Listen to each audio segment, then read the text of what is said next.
Why do I feel like I'm in a movie? What, were you raised in a barn? Good to know we have the same tastes.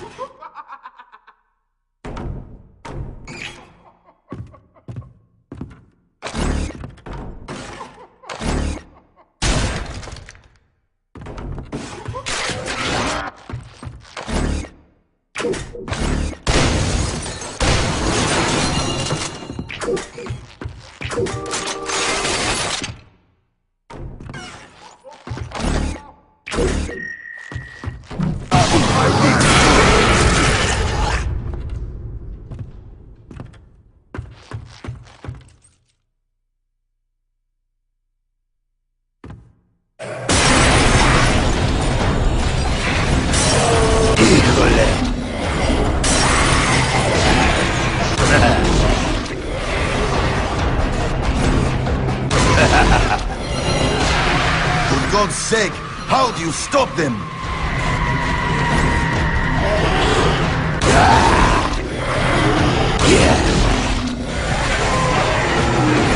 It's good.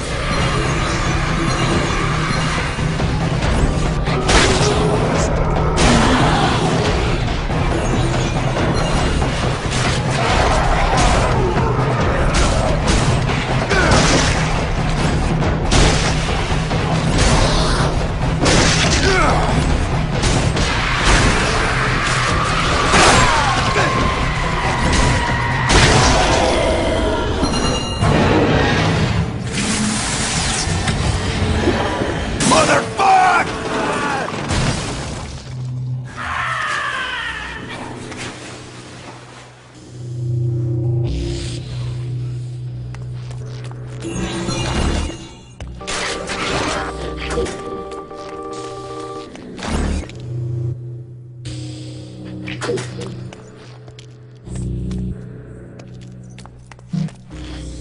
The legend of the Stinky Crow.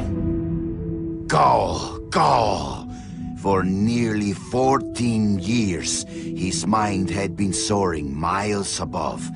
But Elliot Thomas was still stuck down on Earth, in the boring town of Sinchester. Sinster. What? It's pronounced Sinster. How do you know? My cousin's from Sinster. Never mind, keep going. Alone in his treehouse, he glued feathers to his wingsuit, readying himself for the day he would join the Phoenixes and Quetzalcoatlus in the sky. "Dinner time!" cried his mother from their house across the yard. Elliot sat at the center of the table. A TV dinner was challenging his BO as the dominant smell in the room. On his left, his mother yammered about her day at the ER. On his right, his father was absorbed in his smartphone. As for Elliot, his eyes were fixed on the ceiling fan, the most fascinating personality within a 10-foot radius.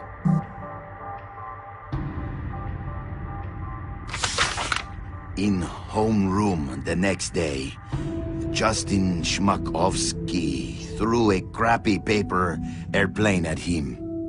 Within seconds, Elliot had built a superior vessel. He stood up on his chair and swiftly launched the Papierflieger. What? At his unsuspecting enemy. Go, Papierflieger, go! Zoom, Splort, the marvel of paper aviation, lodged itself in Justin's tender eyeball. "Mr. Thomas," bellowed their teacher, "go to the principal's office." Later that day, Elliot was cooing quietly to himself as he bought a candy bar in the lobby. Casey Witchtits was smoking nearby and sneered at him. "You'll never fly, Stinky Crow," she laughed. "Why don't you go jack off to some bird porn?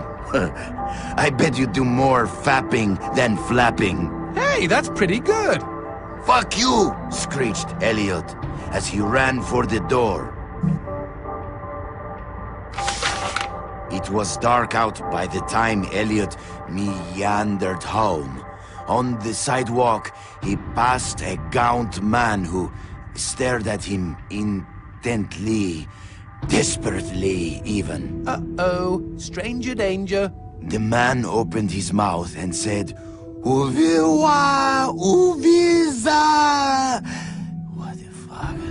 Elliot had planned to eat his candy bar tonight while he finished his masterpiece, but he instead held it out to the man.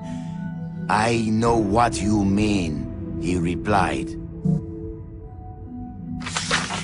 The schoolyard was packed the next morning as Elliot's classmates waited for first bell. Go! Go! As one, the students turned toward the gate and saw Elliot dressed head to toe in his wingsuit. After a moment of shock, they burst into laughter. But they were already far below him. He swooped through their midst and into the school. Go! Go! He bounded through the halls, zigzagged up the stairwell. Go! The school let out a collective gasp when they saw a stinky crow on the roof.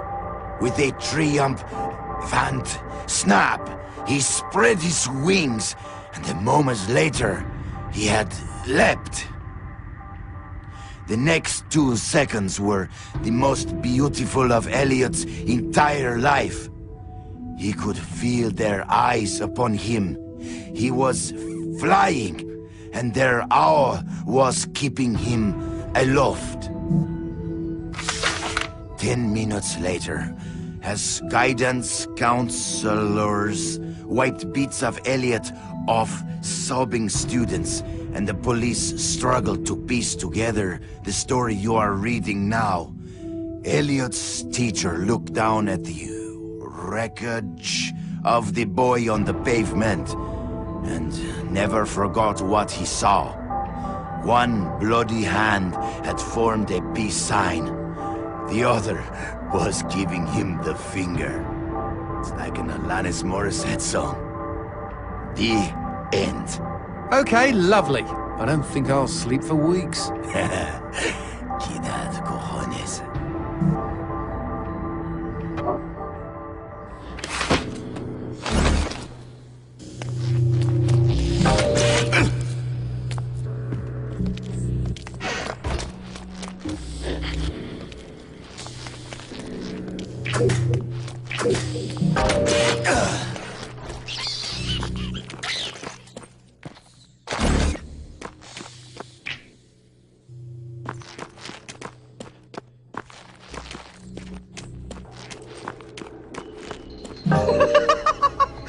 Oh, I would hate to be the dumbass that got tricked into renting that cabin.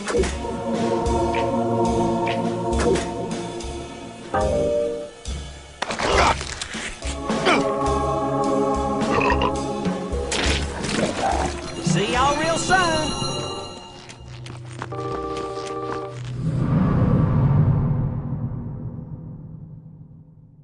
Boy, she just loves you to pieces. Run!